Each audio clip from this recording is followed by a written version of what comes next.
જય શ્રી કૃષ્ણ મિત્રો, શું તમે ક્યારેય એવું લાગે છે કે અંદરથી કોઈ ડર સતત તમને કમજોર બનાવી રહ્યો છે? શું તમને ખબર છે કે અહંકાર કેવી રીતે આપણું જીવન નષ્ટ કરે છે?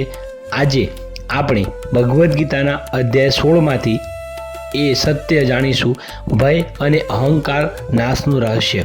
નમસ્કાર મિત્રો, આપ સૌનું ફરી એકવાર સ્વાગત છે અમારા ચેનલ પર, જ્યાં આપણે ભગવદ્ ગીતાના અમૂલ્ય ઉપદેશોને રોજિંદા જીવન સાથે જોડી સમજીએ. આજે આપણે ચર્ચા કરી રહ્યા છીએ અધ્યાય 16, દેવી અને આસુરી સંપત્તિ, અને તેમાંથી સૌથી મહત્વનો વિષય ભય અને અહંકારનો નાશ કેવી રીતે શક્ય છે. શ્રી કૃષ્ણ અર્જુનને કહે છે, માનવમાં બે પ્રકારના સ્વભાવ હોય છે, એક દેવી સ્વભાવ અને બીજો આસુરી સ્વભાવ.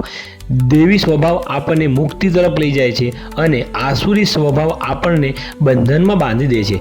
શ્રી કૃષ્ણ કહે છે, અભયમ સત્ય સંશ્રુતિ, અર્થાત નિર્ભયતા, શુદ્ધ મન, દયા, ક્ષમા, સત્ય, સંયમ, આ બધું દૈવી ગુણ છે.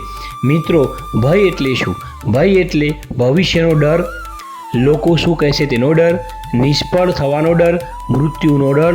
શ્રી કૃષ્ણ કહે છે, જે માણસ ભગવાન પર, પોતાના કર્મ પર અને સત્ય પર વિશ્વાસ રાખે છે તેને ડર રહેતો નથી, કારણ કે ભય ત્યાં જ રહે છે જ્યાં અવિશ્વાસ છે, આસ્તિક છે, અહંકાર છે. જ્યારે આપણે ભગવાનને સમર્પણ કરીએ છીએ ત્યારે ભય આપમેળે નાશ પામે છે. અહંકાર એટલે શું? અહંકાર એટલે હું મોટો છું, હું શ્રેષ્ઠ છું, મારું જ બધું સાચું છે.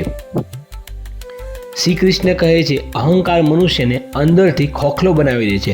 અહંકારથી જન્મે છે ક્રોધ, ઈર્ષ્યા, દંભ, અસંતોષ અને અંત આવે છે પતન.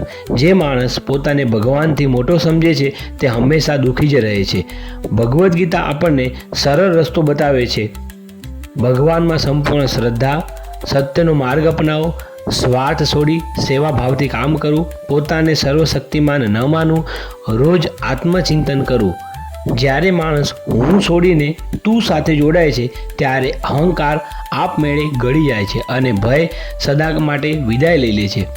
મિત્રો, આજના સમયમાં ડર અને અહંકાર જ સૌથી મોટા શત્રુ છે. ડર આપણને આગળ વધવા દેતો નથી, અહંકાર આપણને શીખવવા દેતો નથી.